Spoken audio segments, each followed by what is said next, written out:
Righty, Bills Mafia. Here we go. Episode 22 of the Mafia Members podcast. The week 5 recap. Unfortunately, again, we got to talk about another Bills game with lots and lots of issues. So we'll dive into what happened in Houston. We'll talk a little bit about why I think the game went the way it did, and some of the stuff that I think should be a result of what happened in Houston on Sunday. It's not good. It's really not good in Bills land. We started out having all the hope and faith in the world, and the team being on fire, and Josh playing the best of the. Playing it was the best quarterback in the league after week 3, and lots of issues to discuss about the past couple weeks. But this week we'll be focusing definitely on the game in Houston, and some stuff from around the league, some other news and kind of talking points and stuff like that as well. We'll talk about, I've been high on, if you guys have listened to the show, I've been high on San Fran. They look like they've got some issues. We'll talk a little bit about the Baltimore Cincinnati game. We'll talk a little bit about Kansas City. But yeah, we'll jump right into it. The Mafia Members Podcast.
Alrighty, everybody. So, like we said at the beginning of the show, we'll talk about the week 5 game in Houston. First and foremost, it was the most annoying, quote unquote, revenge game ever. When you give a player everything that they wanted and they still ask to leave, and so then you do that, they're not getting revenge for anything. So that was annoying. Happy that storyline is finally over. They gave their little handshake at the end of the game, and you could tell there was no love lost there. It looks like they were both happy to move on, and I think we as Bills fans are happy that the storyline is over. It was the most tiring, most annoying conversation that we had all week leading up to the game.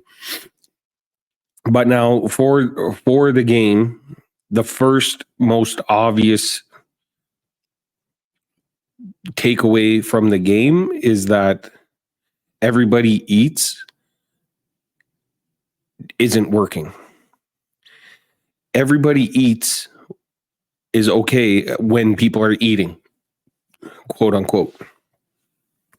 Those guys out there aren't good enough. Are not, like, you need to have skill in order to have that mantra.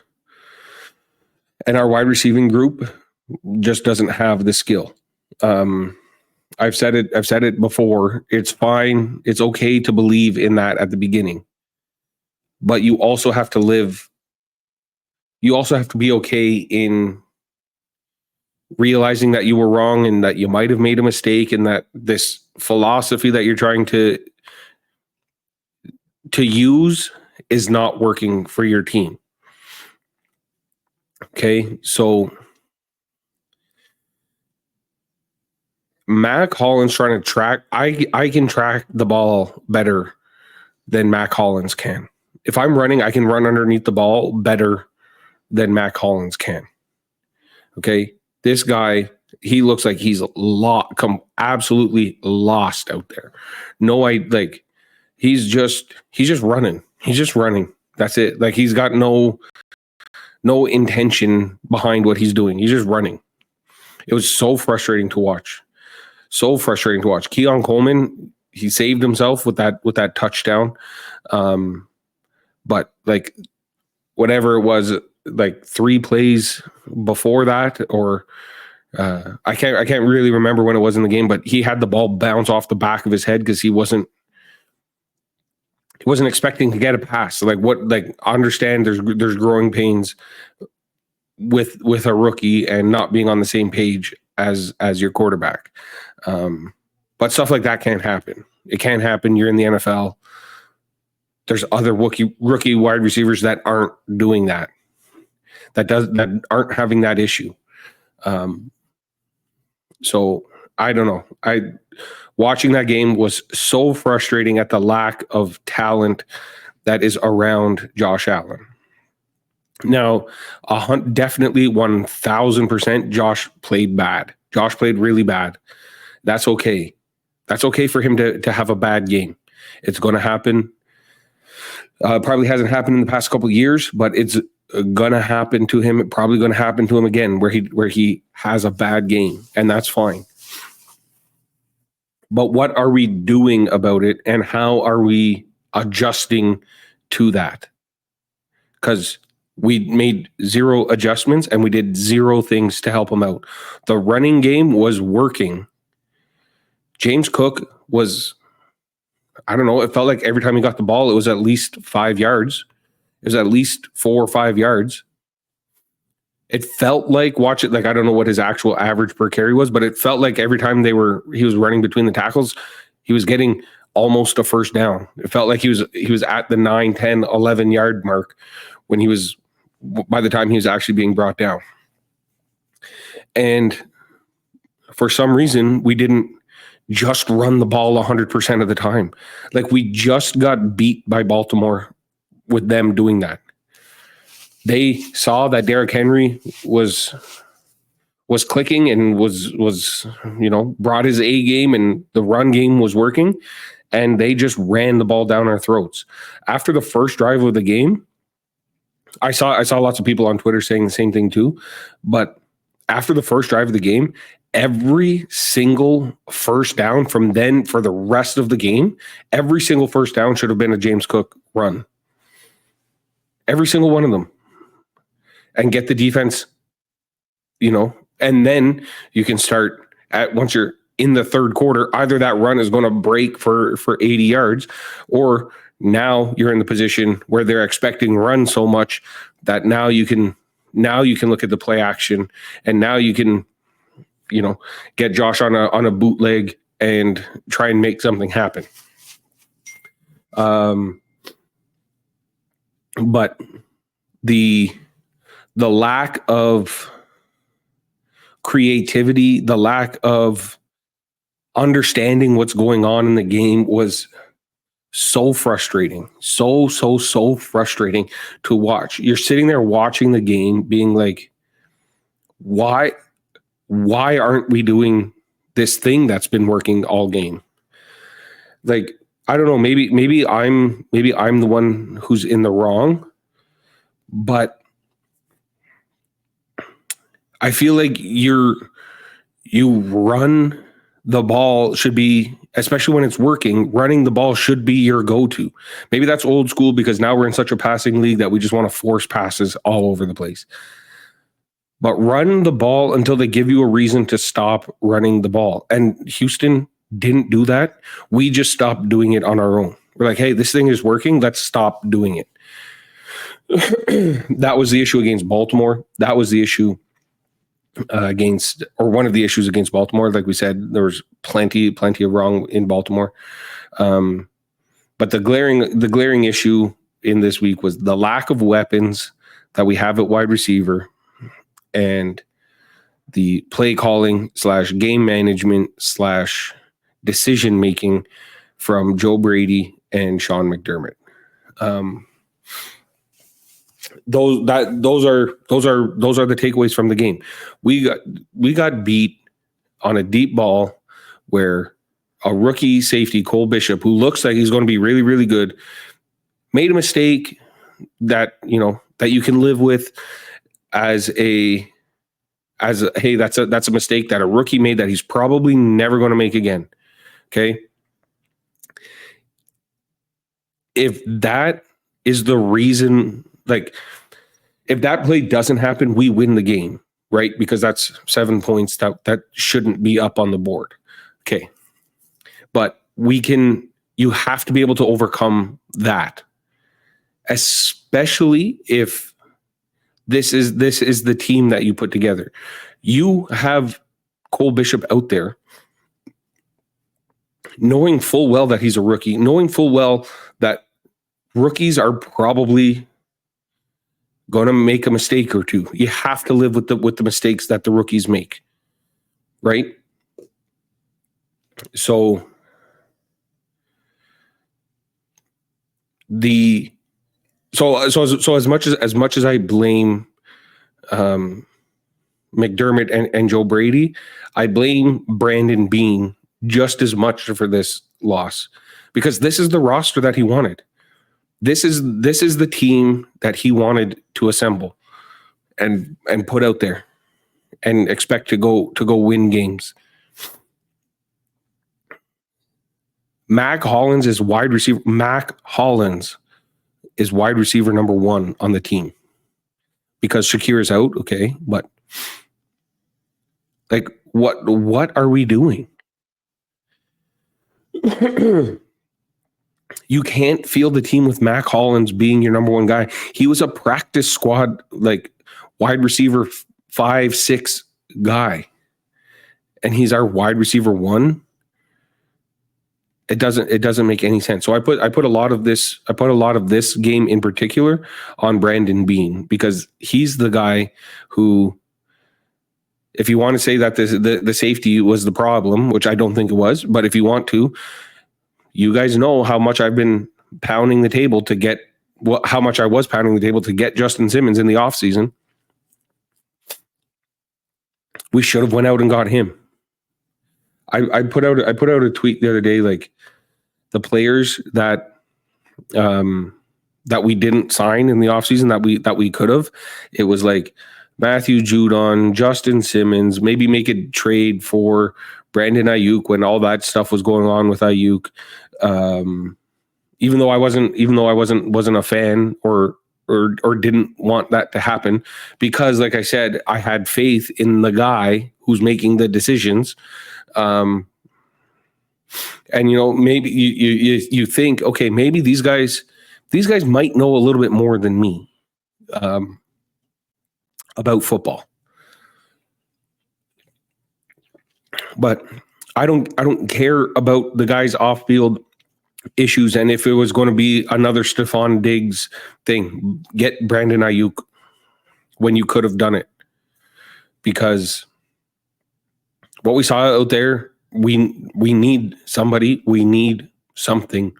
Something has to happen in order. We're just sitting around here wasting Josh Allen's whole entire career. So like I said, I put a lot of it on Brandon Beane, and he better be making calls and deals and doing something to get Devontae Adams, get Amari Cooper, get somebody. I would prefer Devontae. I would prefer, I'd give our first round draft pick to get Devontae Adams, because the Raiders are asking a second round draft pick. The Chiefs have apparently already made that offer, but they don't want to deal within their division, which makes sense. You don't want to give you don't want to make the Chiefs any better. So they're asking a second round draft pick. But because of our cap space, which again, Brandon Bean is paying Dawson Knox $8 million a year for what? What is even Dawson Knox? Like, what is even the point of having him on the field? We're paying Curtis Samuel $3-4 million a year for the next 3 years. What's the point of him even being on the field? Curtis Samuel on Sunday, one catch for 0 yards. He caught the ball on the line of scrimmage and was tackled. That's his stat line for Sunday. That's a play calling issue for sure, and like an ability to use your weapons, and that's where Joe Brady is at fault. But those are our guys. Mac Hollins, Curtis Samuel, Dawson Knox, Kincaid. Cook played well. Kincaid, he did okay. He doesn't look like the tight end that we thought he was going to be. He's not. I don't know. Maybe it's a play design issue. Maybe it's him not. He doesn't seem like he's getting any kind of separation or doing anything to get away from these. He's not breaking away from these linebackers with any kind of speed. He's not getting himself open. And then Keon Coleman, who's like, honestly, Keon Coleman looks like he's going to be good, and he looks like he can be a wide receiver 1, but we don't have all year to sit around and wait until next year. We have to be good this year. Like, we're wasting Josh Allen if we don't. Now, yes, I do still think that our Super Bowl, quote unquote Super Bowl window is the next, not this season, the next season, and like 3-4 seasons after that. I think that's our real Super Bowl window, where we're going to have Keon Coleman being a very good wide receiver. All the more reason to go out and get a Devontae Adams or an Amari Cooper who can work with Keon and turn him into a true wide receiver 1. But imagine we pull in Devontae Adams, now our wide receiver room with a healthy Khalil Shakir. We go right back to putting Shakir where he should be, in the wide receiver 3 spot. We have Devontae Adams, Keon Coleman, Khalil Shakir, and Curtis Samuel as a gadget guy. I'd even throw in Curtis Samuel. At this point, I'd throw in Curtis Samuel as a trade for Devontae Adams so we can get some cap space back. So we can afford to get Devontae. Because we can't afford to get Devontae. That's why you got to make it a first or a second round draft pick. Just so that Vegas is willing to eat a little bit of the money. Say, hey, pay him a little bit so that we can afford him, and we'll give you a first round draft pick. Like, something has to happen. As soon as I heard like 2 weeks ago that Devontae Adams was on the block, I'm like, that's our guy. That's the guy that we need to go get. I like him over Amari. I like, I would still be happy with Amari, but I like Devontae over Amari. There just, something has to happen with the skill group around Allen. It was a great idea. But you have to be able to adjust. You have to be able to realize, hey, this idea we had isn't working. Let's do something different. So now we got to do something different. Which brings me to my next point. And you guys, I feel like you guys already know where I'm going with this, but let's just put the experiment. Let's just end the experiment now. Let's get rid of the Bean McDermott era. Keep Bean, get rid of McDermott. We can't continue to lose games because of coaching. Yes, there's a whole bunch of factors that lead into a loss, and if if James Cook was able to come down with that catch, I thought actually it looked like his elbow landed inbounds first. I haven't been able to see the clip, but I remember watching it. I tweeted it out at the time being like, I'm not 100% convinced that his elbow didn't touch inbounds first. Anyways, that would have changed the whole game. That we definitely score there. But anyways, that's besides the point. There's lots of things. If Cole Bishop doesn't make that mistake, if Mac Hollins is able to run underneath the ball and catch it when he's 10 yards in behind everybody, if he can run underneath the ball and catch it, if Allen, one of the bad throw, one of the plays that Allen made that was bad was he underthrew Kincaid. Kincaid had the guy beat deep, and if Allen put an extra, couple yards underneath that throw, and Kincaid is off to the races. So yes, there's lots of things that go into a loss. All these things added up equals to a loss, but this is why McDermott needs to go. Situationally, he is horrible. He is. I don't know if there's a stat that you can look up at like who's the worst at being like at situational awareness as a head coach. He's the worst. He is the worst by far. To throw 3 passes there is the dumbest thing I can remember watching in an NFL game. Asides, I brought it up last week with our trick play. Asides from that Indianapolis fake punt play against the Patriots a couple years ago,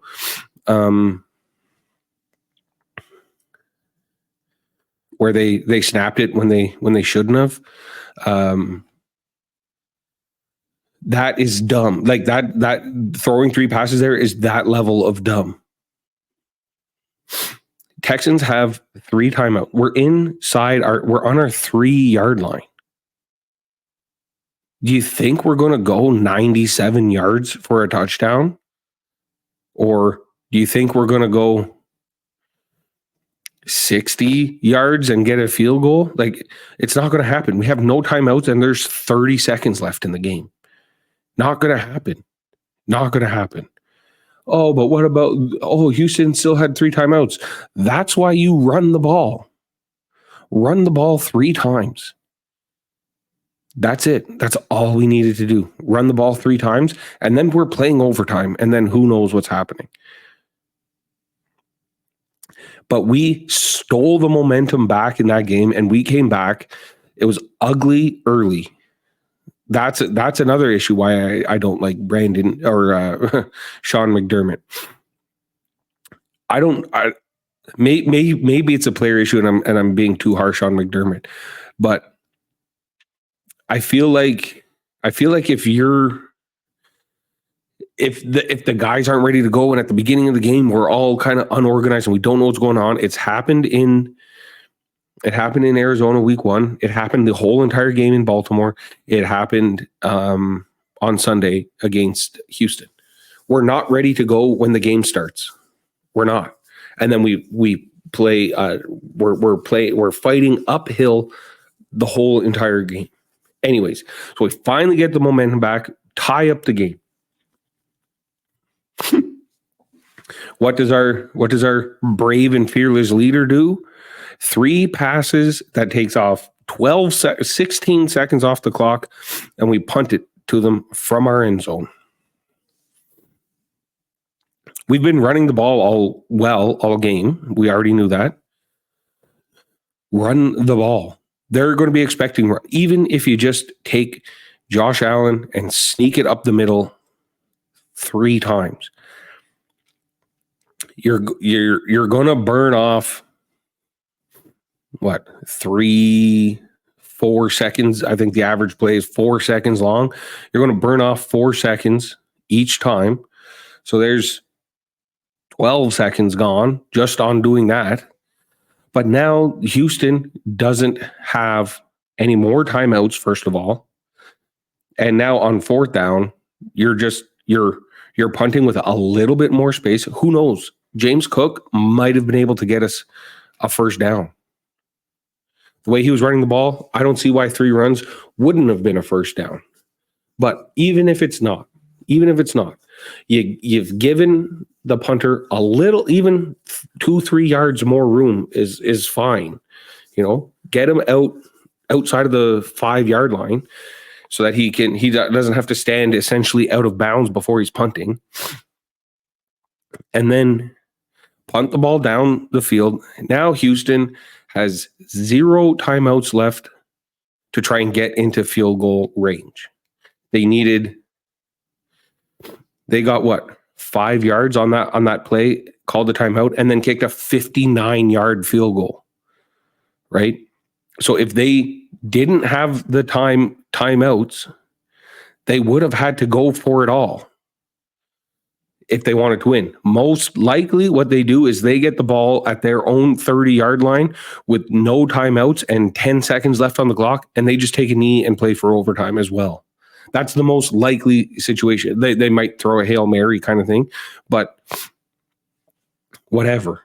They're not going to be able to get themselves in a position to kick a game-winning field goal. And don't give me the excuse of that's Joe Brady, because McDermott's also wearing the headset. So Joe Brady, yes, is on the hook for calling the plays. McDermott is on the hook for not overriding the plays. Again, you have the headset on. Same thing with the trick play in Baltimore. Step in and be like, hey, let's just run the ball. Here's the play that we'll run the ball up the middle with James Cook, please and thank you, and take 20 seconds off the clock. Leave them with 10 seconds and 0 timeouts, please and thank you, and we'll win this game in overtime. That's how it is. That's how it should have been. I would have fired McDermott as soon as the handshakes were done. But like we always try and do, we can take a couple positives out of this game. We're 3-2, still in first place in our division. We're gonna be okay. We got a nice little soft spot in our schedule here. And as we'll talk about in a minute, some of the teams that when the schedule was released and we're like,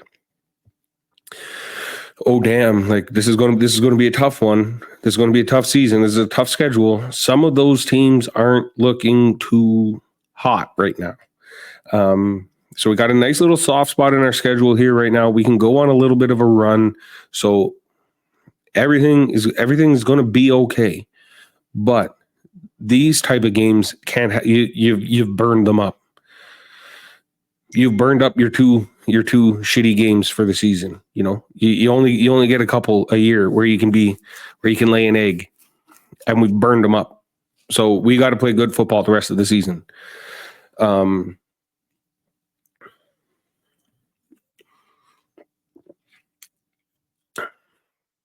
mean, I don't want to detract from the fact that Josh had a really, really, really bad game. Okay. Should he have come back or should he have not have? I didn't really comment on it, but I don't know. I'm not a doctor. I didn't see it. I don't know what's going on. If he's cleared by medical professionals, then I say you let him play. He's not in concussion protocol this week. So by all accounts, they made the right decision by putting him back in there. He got hit hard, like his head hit the turf hard. And then what? Then he went out. Then there was an injury time, TV timeout for the injury. Come back, punt it, timeout or commercial break again for the changing of possession. Texans come out. They go 3 plays, punt, commercial break for the changing of the possession. Come out, Mitch Trubisky runs 1 play, and then Josh Allen is in. So I think they had enough time. Like that was 4 minutes off the game clock, which is everybody knows is 10 minutes in real life at least. So I think that was enough time to give him an evaluation. And they know what's going on. So I think the decision to put him back in is okay if you've done all the right things. He's not in concussion protocol this week. So unless the Bills are doing something really, really, really shady and really shitty to do to your franchise quarterback, unless they're doing something like that, I think they made the right call. But yeah, so back to the little bit of positives. We'll be okay. We'll be okay. Still in first. We got a big game against the Jets coming up, so that'll be a big one. We'll have to have that one. We'll have to have our A game sorted out for that. Hopefully, we get Shakir back for that one, and we have someone who can throw. We can throw the ball to, who can catch the ball, who, can get some points for us.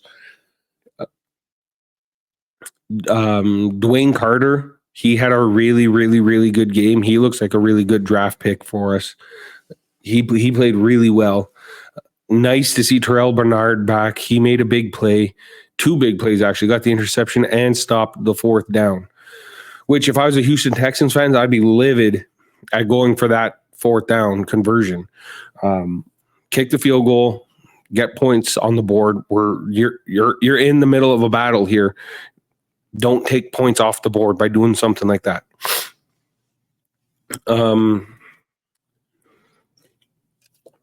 But yeah, I don't think the sky is falling. I think everybody's going to be okay. I think everything's going to be okay. Like I said, a little bit of a soft spot coming up in the schedule here. We can go on a 4 or 5 game winning streak and then get ready for Kansas City. And I think we'll be okay. Our division is really, really bad. That's another positive that we can take out of this weekend. Our division is really, really bad. So the division is ours for the taking.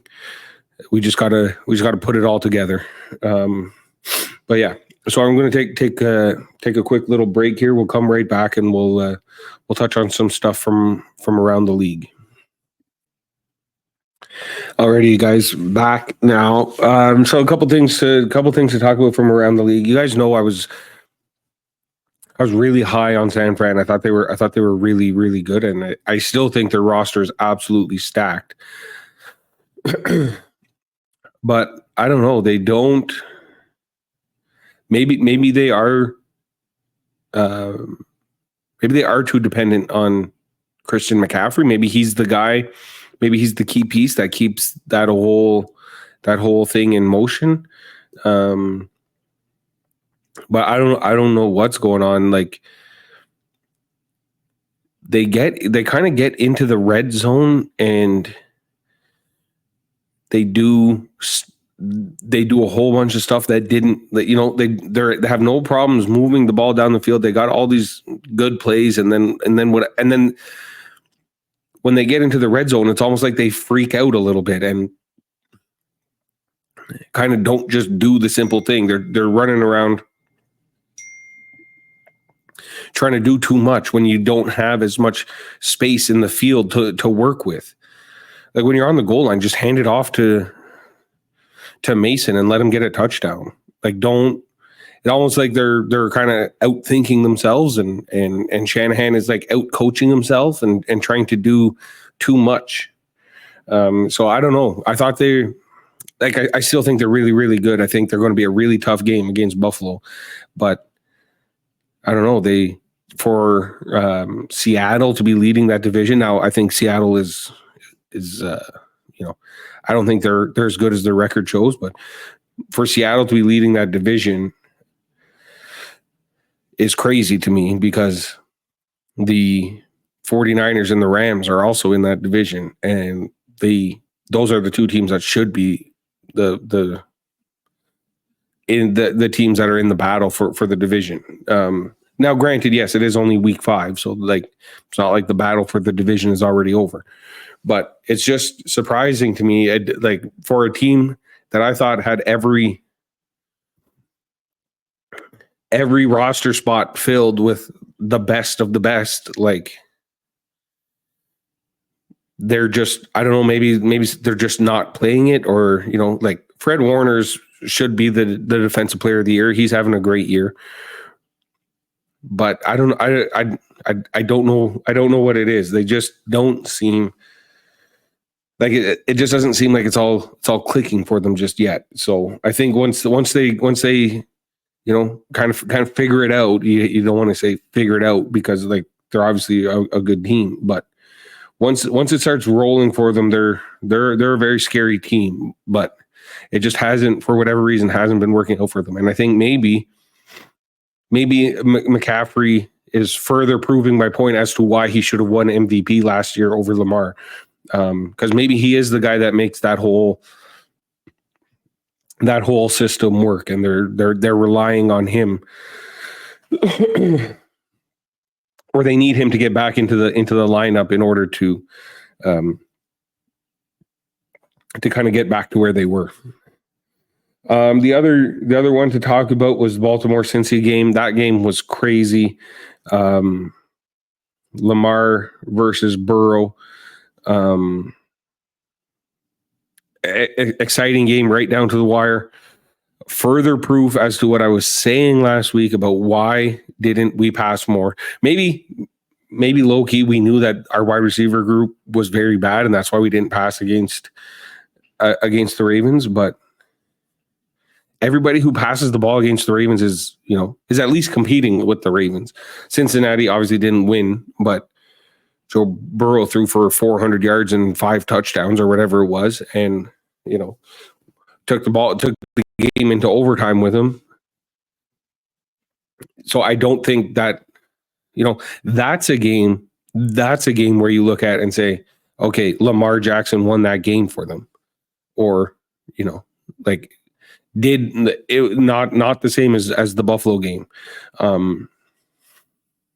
But I don't know. He's playing really, really good football right now. Lamar Jackson. He's probably besides Sam Darnold, he's probably the best playing the best quarterback play in the league right now.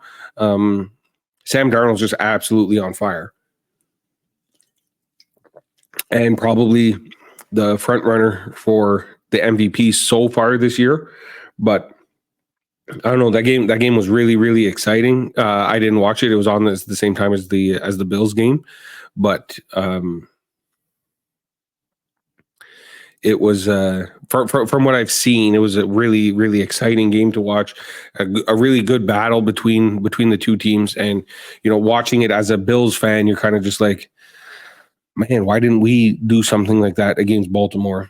But I will say that for sure, despite Joe Burrow having a good game, he is not having a great season. He had a really good game against Baltimore, so that'll change some of his stats for sure. Anytime you throw 5 touchdowns in a game, your stats are going to get boosted. But I mean, if you ask me, I think anybody in those two fan bases who argues between Lamar Jackson and Joe Burrow, I think Lamar Jackson is far and away better than him. And then the last game was to talk about last night's game, the Kansas City Chiefs, and they just keep winning games. And you don't want to say like they shouldn't have won the game last night, but the way that Mahomes 6 touchdowns, 6 interceptions this year, like that's crazy. It's crazy that he's playing that poorly compared to how he normally plays. It's crazy that he's playing that poorly, and they're still winning games. Their everybody eats mantra actually works, because it doesn't matter. Kelsey came out of nowhere. Kelsey hasn't done anything all year, and then all of a sudden he has a huge game. They get Kareem Hunt off. He hadn't played in 3 years probably, and he comes in 100 yards and a touchdown. Their mantra of everybody eats works, because guess what? They got a way better head coach. They got a way better play callers on their sidelines. They know how to draw up plays, and that's why they're better than everybody. Or that's why in game, that situational awareness that we were talking about, that's why they're better, because they have Andy Reid. There is a 0% chance Andy Reid would have thrown the ball 3 times in a row in that situation that Buffalo was in. 0% chance. Doesn't matter if he's play caller or not. Him being the head coach, he'd be like, no, we're not doing that. 0% chance. He would understand what's going on. And it just doesn't feel like McDermott understands what's going on. And, those kind of things is what really is frustrating about being a Bills fan this year and seeing how other teams operate and you being like, well, I wish that would be nice if we could do that. It's frustrating. It's really, really frustrating. But, like I said, everything will be okay. Sky's not falling down. We'll just got to go out and beat the Jets. They just got rid of Robert Saleh. So, we'll be all right. We'll be all right, Bills fans. Don't worry. We'll bounce back. We'll go on a nice little run here, and then everybody will be okay. We'll get Shakir back. We'll get Matt Milano will come back in the middle of the season. Terrell Bernard is back. Teron Johnson's probably coming back for this game against the Jets. So lots to still be positive about. Don't get too down in the dumps. All right. We'll see you all next week.